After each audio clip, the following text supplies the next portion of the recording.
Bismillahirrahmanirrahim. Assalamualaikum warahmatullahi wabarakatuh. Selamat datang di mata kuliah Filsafat Ekonomi Islam. Hari ini kita akan membahas materi selanjutnya, yaitu tentang konsep alam semesta. Alam semesta. Alam semesta itu ialah sesuatu selain Allah, maka apa-apa yang terdapat di dalamnya, baik dalam bentuk konkret atau nyata, maupun dalam bentuk abstrak atau gaib, merupakan bahagian dari alam semesta yang berkaitan satu dengan lainnya. Nah, maksud dari bentuk konkret seperti apa?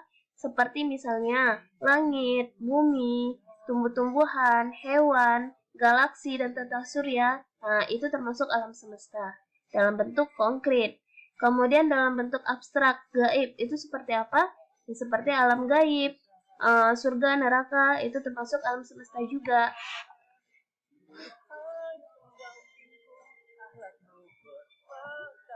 Oke, kemudian kita masuk ke proses penciptaan alam semesta. Di dalam surat Al-Kahfi ayat 51 dijelaskan bahwa ma asyhadtuhum khalqas samawati wal ard wala khalqa anfusihim wa ma kuntum muttakhidal mudillina aduda. Nah, di sini dijelaskan bahwa di sini artinya aku tidak menghadirkan mereka untuk menyaksikan penciptaan langit dan bumi, dan tidak pula penciptaan diri mereka sendiri, dan aku tidak menjadikan orang yang menyesatkan itu sebagai penolong. Nah, jadi di sini maksudnya adalah Allah itu menciptakan alam semesta tanpa penolong dan pembantu siapapun. Allah menciptakan semesta tanpa hadiran manusia ataupun jin ataupun iblis di dalamnya. Jadi untuk proses penciptaan alam semesta di sini hanya cukup untuk mengetahui, hanya untuk memahami saja. Di dalam Al-Quran dijelaskan di proses penciptaan alam semesta itu hanya untuk kita pahami bagaimana prosesnya, tidak untuk kita saksikan. Oke, kemudian di surat Al-A'raf ayat 54, di situ disebutkan bahwa Inna rabbakumullahu alladzi khalaqas samawati wal ard fi sittati ayyam. Nah, jadi Allah itu menciptakan langit dan bumi. Sesungguhnya Allah itu menciptakan langit dan bumi dalam 6 masa. Nah, 6 masa. Di sini para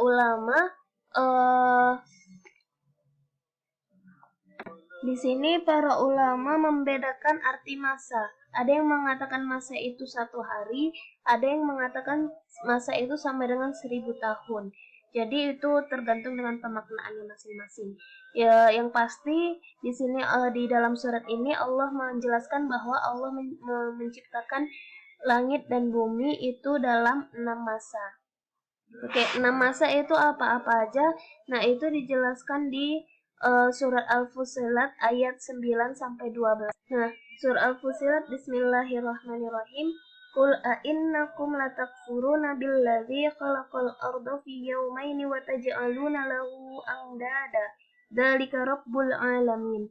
Nah, di sini dijelaskan, katakanlah, pantaskah kamu ingkar kepada Tuhan yang menciptakan bumi dalam 2 masa, dan kamu adakan pula sekutu-sekutu baginya, itulah Tuhan seluruh alam. Di ayat 9 ini menjelaskan bahwa bumi diciptakan dalam 2 masa. Kemudian ayat 10, وَجَعَلَ فِيهَا رَوَاسِيَ مِنْ فَوْقِهَا وَبَارَكَ فِيهَا وَقَدَّرَ فِيهَا أَقْوَاتَهَا فِي 4 أَيَّامٍ سَوَاءً لِلسَّائِلِينَ. Nah, di sini dijelaskan, dan Dia ciptakan adanya gunung-gunung yang kokoh di atasnya, dan kemudian Dia berkahi, dan Dia tentukan makanan-makanan bagi penghuninya dalam 4 masa, memadai untuk memenuhi kebutuhan mereka yang memerlukan. Jadi di sini penciptaan isi-isi dari bumi dan makan-makanannya itu dalam 4 masa.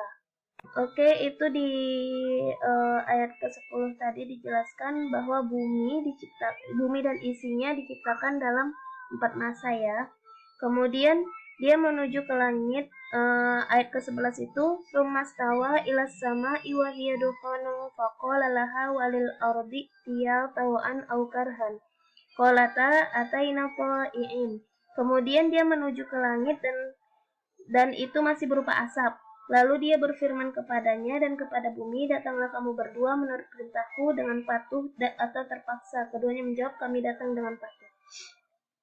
Kemudian ayat ke-12, faqadahunna sab'a samawatin fi yawmaini wa awha fi kulli sama'in amroha. Lalu diciptakannya 7 langit dalam 2 masa, dan pada setiap langit dia mewahyukan urusannya masing-masing. Nah, jadi penciptaan langit dan penciptaan bumi dan isinya tadi diciptakan dalam 4 masa, ayat 9 dan ayat 10. Kemudian penciptaan 7 langit dalam 2 masa. Nah, itulah penciptaan langit dan bumi yang dijelaskan pada surah Al-A'raf ayat 54. Nah, kemudian surah Al-Fusilat itu menjelaskan dari surah Al-A'raf ayat 54 tadi ya. Nah, kemudian kita sering dengar nih teori penciptaan alam semesta, yaitu teori Big Bang. Itu paling populer dan paling bisa paling masuk akal ya untuk kita terima. Dalam teori Big Bang itu dijelaskan bahwa alam semesta ini mulanya berasal dari gumpalan super atom yang berbentuk bola api yang berukuran sangat kecil. Kemudian gumpalan tersebut memadat dan memanas, sehingga meledak dan terpecah belah dan membentuk unsur isi dari alam semesta.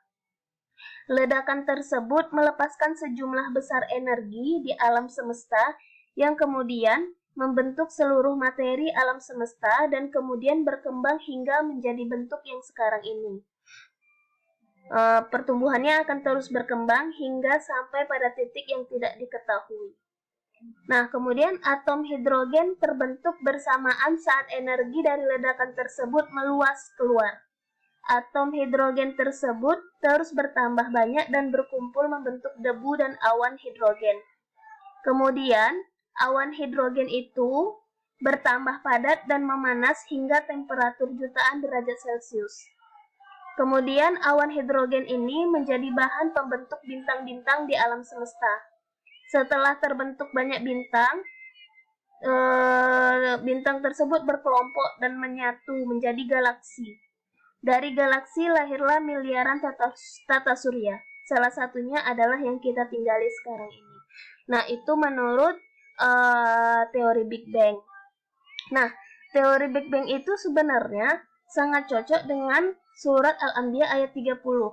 Nah, di surat Al-Anbiya itu dijelaskan yang artinya, dan apakah orang-orang yang kafir tidak mengetahui bahwasannya langit dan bumi itu keduanya dahulu adalah suatu yang padu, kemudian kami pisahkan antara keduanya.